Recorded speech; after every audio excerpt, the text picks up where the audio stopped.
ഈ വലയം. അപ്പോൾ പെട്ടെന്ന് കേട്ടാൽ ഈ പേരുകൊണ്ട് എന്താണ് ഉദ്ദേശിക്കുന്നത് നമുക്ക് വ്യക്തമായില്ല എന്ന് വരും. അത് ലളിതമാണ്.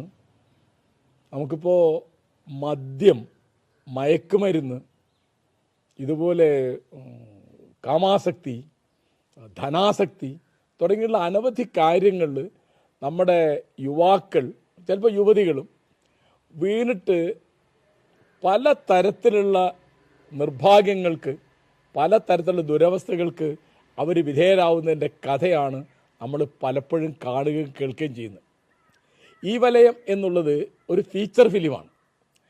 അതിലെ പ്രമേയം എന്താണെന്ന് വിചാരിച്ചാൽ, നമ്മൾ ഈ മൊബൈൽ ഫോണിന്, യൂട്യൂബിന്, ഫേസ്ബുക്കിന്, ട്വിറ്ററിന്, വാട്സപ്പിന്, അതുപോലെ നവമാധ്യമങ്ങൾക്ക്, അതുപോലെ കമ്പ്യൂട്ടറിന് അടിമകളായി പോവുക, അതിന് വിധേയരായി പോവുക, അതിൻ്റെ ഭ്രാന്ത് കയറി പോവുക.